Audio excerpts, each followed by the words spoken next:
Thank you for joining me today, Becky. Tell me a little bit more about the current culture in veterinary medicine and your vision for mobilizing RVTs. This is a fairly new program, but it is doing some groundbreaking things. The current culture in veterinary medicine is that we have a need for people, and we've been talking about that for a few years now. I think COVID really perpetuated that. I can confidently say across the country and internationally that everyone's feeling this push and that we need more people, we need more skilled people, we need more veterinarians, RVTs, and our support staff. That's out there. And we've got a great demand. Clients and people love animals, and we're able to do so much more for them. I really look at the culture. I think we're coming out of a bit of a dark narrative, but we're heading into a really optimistic one. And so that's really where this mobilizing RVT concept came, which was to engage registered veterinary technicians or technologists to take on a very active role in working with clients directly. And of course, because I see everything through the lens of communication, I saw that was the gap to really give them some skills to have great dialogue, high value dialogue, relationship building dialogue with clients and support the great work that veterinarians do. It's groundbreaking in that we're providing the skill set for RVTs to work directly with clients in an appointment style setting, of course, within their regulatory body and their jurisdiction. So I think it is actually, I don't think it is, I know it's changing the landscape of veterinary medicine and those practices that are doing that. For someone who might be on the fence and wondering, could this make a difference for me? Tell me, how could this change my work environment? I'll tell you what veterinarians are saying, and we are doing some research right now, which I'm very excited about with the Ontario Veterinary College and the relationship-centered veterinary care program that's there. Anecdotally, I can speak to what veterinarians are saying that have their RVTs actively engaged in the appointment cycle. And I just spoke with 2 veterinarians that have fully embraced this in their practice. This is what one veterinarian said.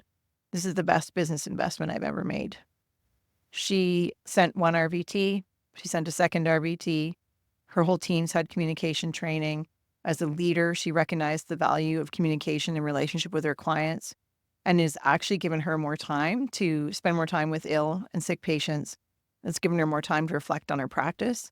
And most interestingly, in the one case that I'm thinking of, she said, now I have time to start giving back to the veterinary profession. And she's starting a volunteer program with high school kids to come in. Whereas otherwise, she said, previous to doing this and embracing this in the clinic, I was too tired. It's given her some energy. And the way the team speaks about each other and about clients, it's a joyful workplace. And they like what they do. They love what they do still, and they're excited about it. And then in another practice, and these 2 particular practices that I'm speaking of are going to be featured in an upcoming documentary that we're producing. The second veterinarian just said, I recognized how important this was. Same thing. She sent 2 RVTs to mobilizing RVT. The rest of the team got communication training. She herself got some leadership training through our Building Better Leaders program. And she is just seeing the value. The clients are happy. The business is profitable. And again, in that workplace, I'm sitting in their space with them and they're happy and they like working and they're talking so kindly about the patients and the clients and each other that I think the greatest influence this program, and in fact, overall communication skills training, is having its greatest impact on culture within the practice, within the teams. And of course, with a good work culture, people are happier, they're more productive.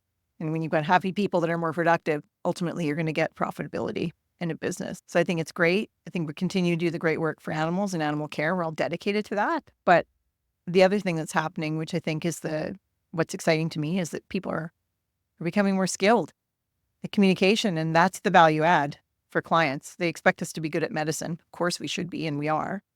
But now the value comes from how they feel with us and how we're able to demonstrate that through these communication skills and filling that gap.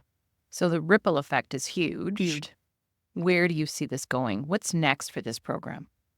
Funny you should ask. What's next for this program is to take it into different contexts. Right now, the context of the 5-day mobilizing RVT program is specifically for small animal, specifically dogs and cats. The context is a vaccine appointment or a wellness appointment. But truthfully, I don't actually care if a RVT takes this program and never vaccinates an animal ever. I know they're going to be better at communicating with themselves, with the team, with the clients. But it provides a context for us to base the learning around. What is coming up next is the context of veterinary technologists and technicians that are in bovine practice. So they'll be mobilizing RVTs for bovine medicine. So where the focus is relationship building with producers, how they can support what the veterinarians are doing, building the veterinary client-patient relationship. I also want to see a module on equine veterinary medicine and then eventually ER. The way this program is designed is you could put any context in there, but it's actually built around the dialogue skills. So the skills are the same, but the context can change. So we'll be talking about cow medicine, we'll be talking about horse medicine, we'll be talking about emergency medicine. The skills are going to be the same. My ultimate desire is that we just drive our skills, all of us, up, because that's the ripple effect, better communication, better relationships. And ultimately, people will feel the joy being at work and working with people. That's what I hope the ultimate ripple effect is. In 20 years, I want this program to be done because people will be so good at communicating that it'll just be in the woodwork. Love that. Talk to me about some of the other programs that BS has to offer. I think we have 4 signature programs, Mobilizing RBT, that this is where it began with support and interest from all kinds of people that have been in my life and in my career. We have Rally the Receptionist, which is, I have a smile on my face because I love that. It's a 2-day workshop. All these workshops and all the training that we do is very skills-based and interactive. And I want people to leave there and they're better at communicating the next minute, the next day. And we set it up in a way that they can practice and actually get good at it.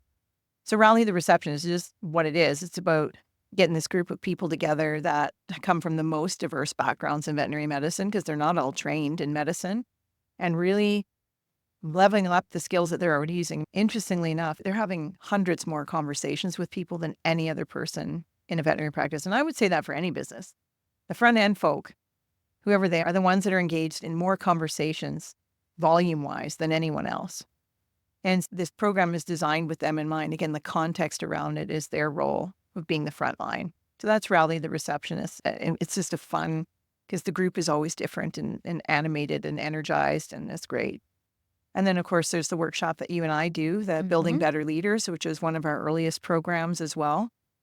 And that's 2 days on communication planning and then how to manage conflict and how those two things can work together. And that's really for those leaders that are leading teams or leading an organization or have any kind of a leadership role. This is giving them a skill set that they can refine. And then we've just introduced a new program called Dynamic Dialogue, and that's the level up. That's a 2-day workshop where people that have had previous training, now we're putting the gas on, where the simulations that they do are a little more conflict-based.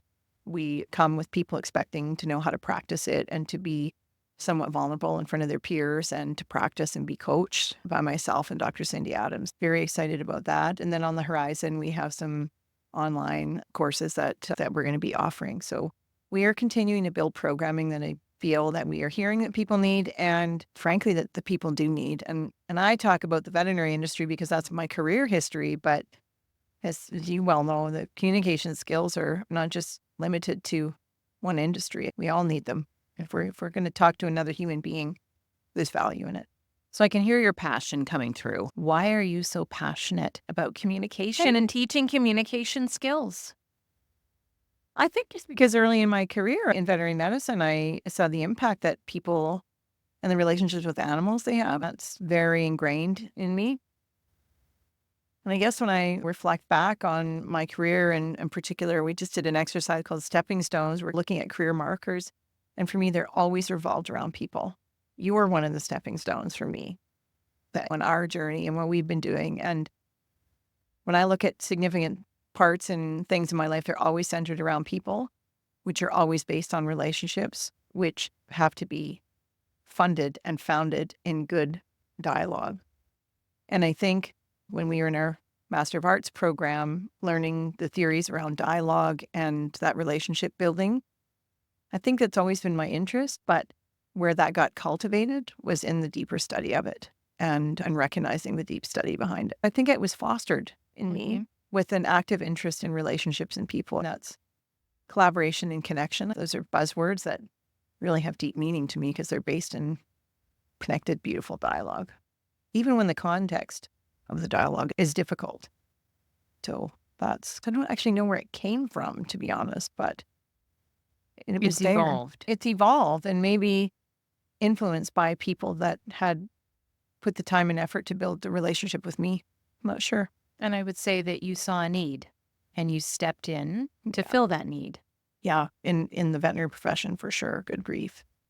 Yeah. Yeah. So let's talk about BS. If somebody doesn't know anything about BS communication strategies, they Yeah. stumble across it. Yeah. What's the elevator pitch? What's it all about? We had one tagline that hasn't changed, and it is coaching people to communicate better. And I use the word better, not best, not gold standard, platinum standard, nothing, because I think, and which is what the science behind this told me is, and we've spent many hours talking about, is if we can increase a skill a tiny bit, we're already better than we were a minute or 2 minutes ago. And I think that analogy is where I really see it in any sport or anything. We do drills, we practice, then we go in the game and we try our best. And then we go back and we practice individual skills. So what does BS communication do? It's that. We use a skills-based approach, an evidence-based approach to people building their skills. And we all have entry-level skills at some point. We all talk to other people. So this is a way to refine and polish and ultimately aim for mastery. That's what I wish for everyone. And how helpful could that be to someone? Maybe not even in the veterinary profession. Yeah. I think what I've heard, and again, these are from people that have attended my workshops or any communication training, not even ones that we offer, but is that this is typically what I'll hear is, I'm going to actually do this with my family, my children. I can see why that worked now. And these are people from all forms. I've worked with organizations that are rescues, that are nonprofit, retail, basically anywhere where you're interacting with other human beings. I think this is helpful. It's helpful to all of us. I still learn. I still continue to study communication and dialogue specifically. So I think it's so learnable. That's why it applies to everyone. People need a sense of belonging and they need a sense of connection. And this is a way to facilitate that. Let's talk about a communication nerd. Yeah. You use that term a lot. Yeah, I What do. is it? That's me and you. That's where it originally came from. I love the connotation of being a nerd, having the fun, playful side of it. But it's just someone that's intensely interested in it, loves to talk about it, and loves to try it, and is invested in continuous study. That's to me what a communication nerd is yeah. It's you and I. It's sitting for hours talking about things that are interesting, which is people and dialogue and how communication influences every single thing that we do, whether we're reading it, we're seeing it, we're feeling it or experiencing it. That's to me what the communication nerd part of it is. It's just intensely, nerdily interested in it. Let's talk about some of your power words. I know you're famous for having some power words, some buzzwords. I know you and I have talked about having that one word a year that really resonates with you. I know one of them is grit. Yeah. So let's talk about that word. Yeah, What I does that would- mean to you? Two power words, I think, for me are grit and joy. And that's the tattoo that my daughter made Yeah. for me. So grit just means you're hanging in there, and not just like hanging in there just to survive, but hanging in there to to thrive, to grow. And when I think about people that are gritty, and I consider myself a gritty person, I consider you a gritty person. It's someone that can get down to business when that's required, but also that isn't all we live for. I don't want to just live for always pushing and working so hard, but gritty means that you're hanging in there and you're coming out the other side with some joy. And that's why the other power word that I use, and that's why I love the color orange, represents joy to me. That joy is the other part of it. That joy is how we feel and that we recognize that time and that we can say, yeah, I am gritty, but I'm also joyful and playful and fun. And I think those would be my two power words for very different reasons, but I think also they blend. So along with BS, what else brings you joy? My family, of course, my husband and my two children, and my extended family, my mom and my brothers. And then aside of the people, which are always the first and foremost joy bringers for me, is my horses and my animals. People often ask me, oh, you do all this people stuff because you love people, and I do. But ultimately, when I go back 30 some years and I started into the veterinary medicine, it's because I love animals and I'm deeply connected to them. And horses also, that's my passion. And that's where I stay nerdy outside of communication. And I constantly put myself in a learner seat in that realm because I never want to forget what it's like to be trying and learning and gaining skill a piece at a time with good coaching and with good people. I use that to keep myself fresh in that regard. But ultimately, my passion still, it's very easy for me to go sit on my deck and just laugh at my cats or to just enjoy my horses moving around or my dogs. That's really important to me. What is next for BS? Where is it going? We're going to enter the online space a little more intentionally. We're going to have some offerings that will be for people to be able to do some study and some learning without having to leave home, but they won't be so intense. It won't be weeks worth. There'll be a few hours. I do digital offering right now. I've done webinars and I'm very comfortable in that space, but I want to make it a little more available. And of course, that has to have some staying power for my business as well. I'm looking at growth from an entrepreneurial perspective. And I think to create opportunities for people to level up, like the dynamic dialogue, to get into a train the trainer space where we have these leaders. They get energized, they come to a workshop and they want to go teach everyone, but they're not at a mastery level yet where they can do it so seamlessly, like any skill. Before you start coaching, you should be pretty comfortable with the rationale behind it and the skill yourself. That's where I see the future. Obviously, more content from Sage Macintosh is on my mind always. And I think stepping into that space more as this business continues to grow. And I think tapping into some of you've got quite a wide network of resources and talented people that you can draw upon. So talk a little about that. You think you are one of the most talented people I know in this space. So I think that's always on my mind is waiting for Sage. And also people like Dr. Cindy Adams, who's been my mentor and someone I admire greatly. There's other folks in the communication and veterinary medicine realm, Dr. Jason Coe, Dr. Jane Shaw, Suzanne Kurtz. There's a number of folks that are inspirational, and I hope to bring more of that in as I'm part of an international conference for communication and veterinary medicine where it's the greatest collection of veterinary communication nerds you'll ever find. And it's the best conference that nobody knows about. There's a really proud sponsor of that, and we'll be speaking at that. And also we'll be telling the story of it with one of my team, Madeline, is going to be there telling the story of this conference because it's so great. But it's rich in the research that it presents and the workshops and the camaraderie that comes with that. Yeah, that's when I think about people and other folks that are going to be influential and that I'm thinking about, I think there's quite a few and then there's other leaders and also people that are entrepreneurs that I think are crushing it out there that I want to keep tapping into.